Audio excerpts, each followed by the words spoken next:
नमस्कार, स्वागत आप सभी का इंडिया न्यूज हरियाणा में और साथ में हूं आपकी कीर्ति कंसल। हम शुरुआत कर रहे हैं सुपरफास्ट खबरों की। चंडीगढ़ में हरियाणा बीजेपी की अहम बैठक हुई, जिसमें बीजेपी प्रदेश अध्यक्ष ओपी धनखड़, बीजेपी प्रदेश प्रभारी विनोद तावड़े, स्पीकर ज्ञानचंद गुप्ता समेत मेयर और पार्षद भी बैठक में शामिल हुए। बैठक में नगर निगमों की कार्यप्रणाली पर मंथन हुआ। निगम की राजनीति से जुड़े बीजेपी कार्यकर्ताओं से फीडबैक लिया गया।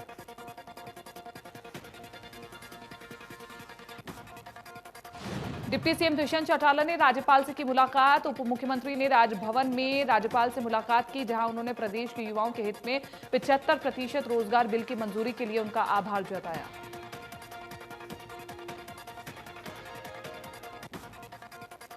मुलाकात के दौरान दुष्यंत के साथ जेजेपी प्रदेश अध्यक्ष सरदार निशांत सिंह, राज्य मंत्री अनूप धानक, विधायक जोगीराम सिहाग भी मौजूद रहे। दुष्यंत चौटाला ने कहा कि प्रदेश के युवाओं के लिए ये एक ऐतिहासिक निर्णय है। दुष्यंत चौटाला ने आभार जताते हुए कहा कि वो विधानसभा सत्र के दौरान भी राज्यपाल का आभार जताएंगे। उन्होंने कहा कि प्राइवेट और सरकारी नौकरियों में आरक्षण को लेकर के साफ स्टैंड है। सरकारी नौकरियों में इस तरह का आरक्षण संविधान के मुताबिक संभव ही नहीं।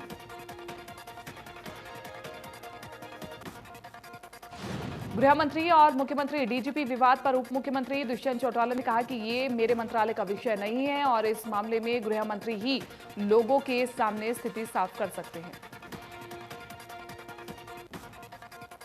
इनेलो नेता अभय चौटाला ने कहा कि बीजेपी और जेजेपी के नेताओं को लोग अब गांव में घुसने नहीं दे रहे हैं, इसलिए ये लोग आसाम और कोलकाता जा रहे हैं। अभय चौटाला ने कहा कि अब जनता को समझ में आ गया है कि कौन उसका सच्चा हितैषी है और इस बहिष्कार के डर के मारे सरकार पंचायती चुनाव करवाने में देरी कर रही है। अभय चौटाला ने कहा कि किसान आंदोलन को मजबूत करने के लिए अगर किसी किसान को उसकी फसल की कटाई में दिक्कत आती है तो वो कंबाइन भेजकर फसल कटवाएंगे। युवाओं को नौकरियों में 75% आरक्षण के सवाल पर अभय चौटाला ने कहा कि हरियाणा में कोई नई इंडस्ट्री आ नहीं रही और न ही रोजगार के संसाधन पैदा किए जा रहे। प्राइवेट नौकरियों में सरकार के लिए किए गए 75% आरक्षण पर रादौर विधायक विश्वनाथ सैनी ने तंज कसा। कहा कि सरकार झूठी वाहवाही लूटने का प्रयास कर रही है। सरकार को अगर युवाओं को फायदा देना है तो इसे सरकारी नौकरियों में लागू करे। बीएल सैनी ने कहा कि पहले तो प्रदेश में इंडस्ट्री ही नहीं है, जब तक नई इंडस्ट्री नहीं लगेगी तो युवाओं को नौकरियां कैसे मिल पाएंगी। जो इंडस्ट्री प्रदेश में है वहां युवाओं को अनुबंध के आधार पर नौकरियां दी जाती है, जिससे उनका भविष्य सुरक्षित नहीं। बीएल सैनी ने कहा कि पिछले दिनों सरकार ने 149 एई भर्ती किए, जिसमें से 50 पद आरक्षित थे। बाकी 99 में से केवल 22 पदों पर ही प्रदेश के युवाओं को नौकरी मिली है। भर्ती में ज्यादातर युवा बाकी प्रदेशों के हैं।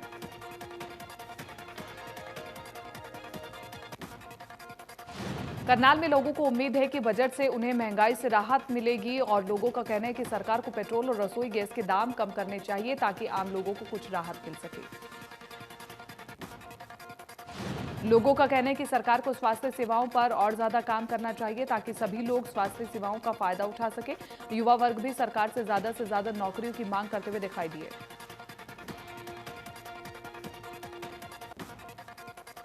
टोहाना में पेट्रोल, डीजल, गैस सिलेंडर के लगातार बढ़ते हुए दामों और कृषि कानूनों के खिलाफ यूथ कांग्रेस ने प्रदर्शन किया और सरकार के खिलाफ नारेबाजी की।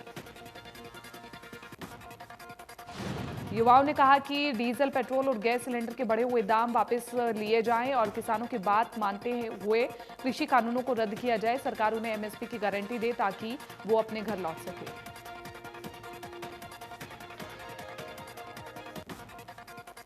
अंबाला से मेयर शक्ति रानी शर्मा ने कोरोना वैक्सीन लगवाई। मेयर ने कहा कि वैक्सीन का कोई साइड इफेक्ट उन्हें दिखाई नहीं दिया। शक्ति रानी शर्मा ने लोगों से वैक्सीन लगवाने की अपील की।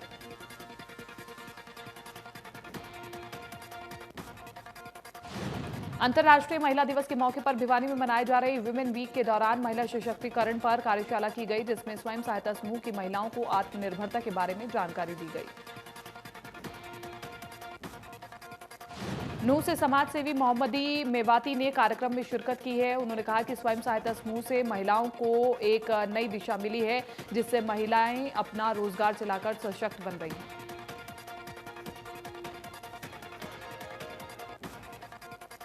बेहतर लिंगानुपात में साल 2020 से 21 के लिए करनाल के गांव बाहरी को बेस्ट विलेज अवार्ड के लिए चुना गया है। गांव में 1000 लड़कों के पीछे 1305 लड़कियों का जन्म हुआ है, जो जिले में सर्वाधिक है।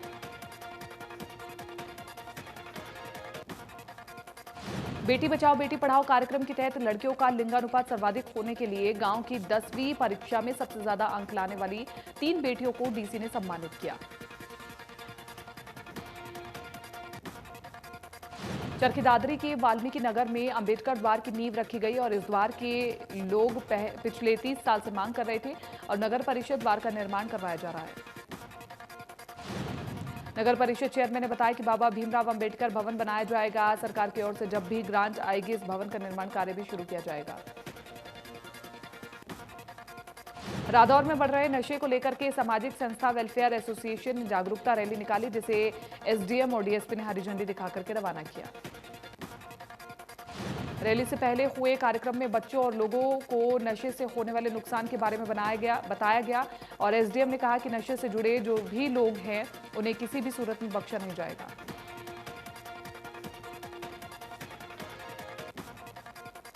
पिछले 8 महीने से वेतन न मिलने से गुस्साई आंगनबाड़ी हेल्पर वर्कर यूनियन कार्यकर्ताओं ने बीडीपीओ कार्यालय के सामने धरना दिया और नारेबाजी की। कार्यकर्ताओं का कहना है कि इससे पहले भी अधिकारियों को बताया जा चुका है, फिर भी ना तो वेतन आया और ना ही सेंटर्स का किराया आ रहा है। जल समस्या दूर नहीं हुई तो वो धरना देंगे। बढ़ते पेट्रोल, डीजल और रसोई गैस के दामों के विरोध में अंबाला में हरियाणा डेमोक्रेटिक फ्रंट ने घोड़ा गाड़ी पर सिलेंडरों के साथ प्रदर्शन किया और सरकार से महंगाई कम करने की मांग की। मार्च में पूर्व मंत्री निर्मल सिंह भी शामिल हुए। सोहना में रायसीना अरावली श्रृंखला में बनाए गए 150 फार्म हाउस मालिकों को नगर परिषद ने नोटिस दिया है और इन फार्म हाउस में अवैध रूप से निर्माण कार्य किया जा रहा है। नोटिस मिलने के बाद फार्म हाउस मालिकों में हड़कंप मच गया। परिषद के अधिकारियों का कहना है कि इन फार्म हाउस पर जल्द ही तोड़फोड़ की कार्रवाई की जाएगी। अधिकारियों ने बताया कि परिषद पूरी अरावली श्रृंखला में फार्म हाउसों को चिन्हित कर रही है ताकि वो पूरी तरह से सही संख्या परिषद को पता चल सके। अभी तक सूत्रों के मुताबिक 434 फार्म बताए जा रहे हैं। अधिकारियों ने बताया कि नोटिस का जवाब मिलने के बाद 2 सप्ताह के बाद इन फार्म हाउस पर तोड़फोड़ की बड़ी कार्रवाई की जाएगी। इससे पहले अब तक करीब 25 फार्म हाउस पर हो रहे अवैध निर्माण को नगर परिषद ने ध्वस्त किया था। टोहाना में नशा तस्करी मामले में 2 आरोपियों को गिरफ्तार करने गई सीआईएफ स्टाफ पुलिस की टीम पर कुछ लोगों ने हमला कर दिया। पुलिसकर्मी से मारपीट की और काबू में किए गए 2 लोगों में से एक को छुड़वा लिया गया। मारपीट से 3 पुलिसकर्मी घायल हो गए हैं। इस दौरान पुलिस ने एक आरोपी को काबू किया है, जिससे 900 नशे की गोलियां बरामद की गई हैं। मामले को लेकर के 20 लोगों पर केस दर्ज किया गया है। सोनीपत का गांव नांगल कला गोलियों की गूंज से दहल गया। बताया जा रहा है कि गांव के एक जिम में आपसी रंजिश के बाद 2 गुटों में गोलियां चली। गोलियां गांव के ही 3 युवकों को मारी गई और तीनों की हालत नाजुक बताई गई है। तीनों का इलाज निजी अस्पताल में चल रहा है। गोली मारने का आरोप गांव के ही युवक पर लगा है। घटना के बाद गांव में डर का माहौल बना हुआ है। पुलिस का कहना है कि आपसी रंजिश के चलते यह वारदात हुई है। जल्द आरोपियों को गिरफ्तार किया जाएगा। झज्जर में दुकानदार पर हमला करने आए युवक पर दुकानदार ने गोलियां चला दी। दुकान में घुसकर के युवक ने दुकानदार पर देसी कट्टा तान दिया था, जिसके जवाब में दुकानदार ने अपने लाइसेंसी रिवॉल्वर से युवक पर फायरिंग की।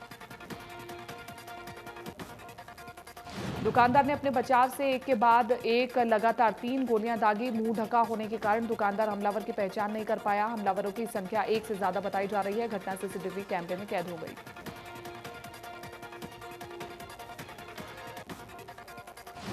फतेहाबाद के बीघड़ रोड पर मेन मार्केट के पास अनियंत्रित कार दुकान का गेट तोड़कर जा घुसी और कार की स्पीड ज्यादा होने के चलते कार ने पहले रेडी को टक्कर मारी और फिर दुकान पर।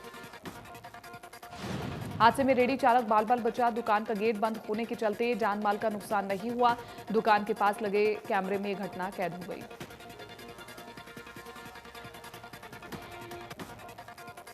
झज्जर में शादी के बाद दुल्हन लेकर वापस लौट रही बारात की गाड़ी डंपर से टकरा गई। हादसे में दुल्हा और दुल्हन सहित आधा दर्जन लोगों को चोटें आई, जिनमें से 3 की हालत गंभीर बताई जा रही है। सोनीपत के गांव नांगल कला के पास डीआई फ्लैट में एक व्यक्ति ने घरेलू कलह के चलते पत्नी की गोली मार करके हत्या कर दी। महिला झगड़े के बाद अपने भाई के फ्लैट पर आई हुई थी। सूचना के बाद मौके पर पहुंची पुलिस ने शव को कब्जे में लेकर के पोस्टमार्टम के लिए भिजवाया। महिला को 3 गोली मारी गई है, जिसकी गोली लगने के बाद मौके पर ही मौत हो गई।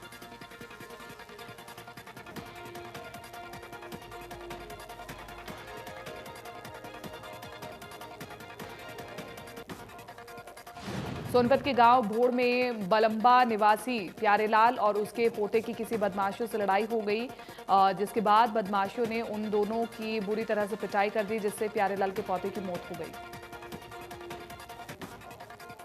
प्यारेलाल अपने पोते श्यामलाल के साथ खेतों की रखवाली करने के लिए काम करता था। वो अपने पोते के साथ पास में ही पानी पीने गया था, जिस दौरान कुछ शराबियों से उसकी बहस हो गई, जिसके बाद उन्होंने उनके साथ मारपीट करना शुरू कर दी।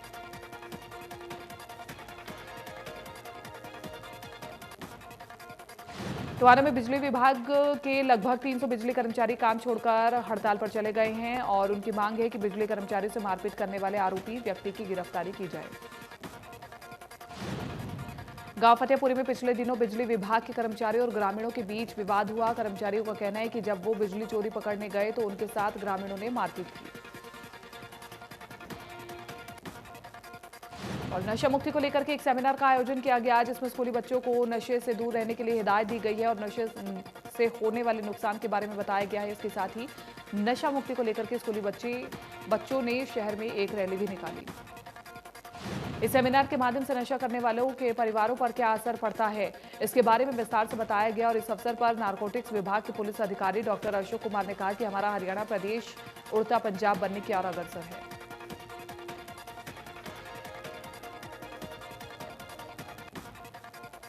सामान्य अस्पताल यमुनानगर में विश्व श्रवण दिवस मनाया गया, जिसमें अस्पताल में आए मरीज और अन्य लोगों को इस बारे में जागरूक किया गया। जीवनदीप संस्था और स्वास्थ्य विभाग द्वारा इस समारोह का आयोजन किया गया।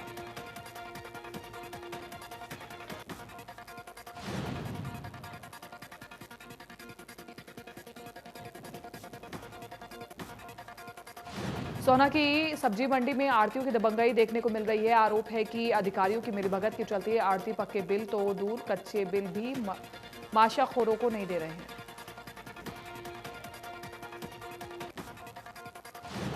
माशाखोरों ने आरोप लगाया कि आड़ती रोजाना सरकार को लाखों रुपयों का चूना मार्केट विभाग के अधिकारियों के साथ मिलकर के लगा रहे हैं। विरोध करने पर महम चौबसी के फरमाना गांव में 5 मार्च को महापंचायत होगी, जिसमें किसान नेता गुरनाम सिंह चडूनी हुंकार भरेंगे। महापंचायत में सरकार की दमकारी नीतियों के खिलाफ किसान कड़ा फैसला लेंगे। फरमाना के सरपंच पर दर्ज हुए मुकदमे के विरोध में ये पंचायत होगी और इसके अलावा सरपंच समेत 200 पर दर्ज केस और पुलिसकर्मियों को लाइन हाजिर किए जाने का भी विरोध जताया। महिला दिवस के कार्यक्रमों की कड़ी में भिवानी में महिला सप्ताह मनाया जा रहा है और इस दौरान स्वास्थ्य विभाग ने एनीमिक फ्री वैन रवाना की, जो कि हर गांव, शहर और कस्बे से होकर के जाएगी। महिला दिवस के कार्यक्रमों की कड़ी में भिवानी एनीमिक फ्री वैन से खून की कमी से जूझ रही महिलाओं की जांच की जाएगी और खून की कमी से निजात दिलाई जाएगी। एसएमओ ने कहा कि 70% महिलाओं में खून की कमी होती है। यमुनानगर में यातायात लाइटें ठीक ना होने और जेब्रा क्रॉसिंग ना होने से दुर्घटनाएं बढ़ रही हैं, जिसको लेकर के लोग परेशान हैं। जिले में 13 चौक चौराहों पर यातायात लाइट लगी हुई है, लेकिन इनमें से अधिकांश यातायात लाइटें काफी समय से खराब है। मुख्य चौराहों में लाइटें खराब होने से लोग काफी परेशान हैं। इसके साथ ही लोगों में हमेशा दुर्घटना होने का डर बना रहता है, जिसको लेकर के नगर निगम के एसडीओ शिकायत भी की गई है।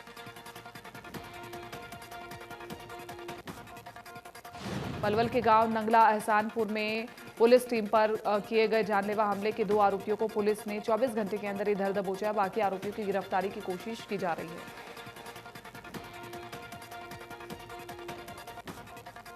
फरीदाबाद के एनआईटी इलाके से सास बहू के रिश्ते को शर्मसार कर देने वाला मामला सामने आया है, जहां एक इकलौती बहू ने प्रॉपर्टी के लिए अपनी सास को घर में बंद किया हुआ था और उसे लगातार प्रताड़ित कर रही थी।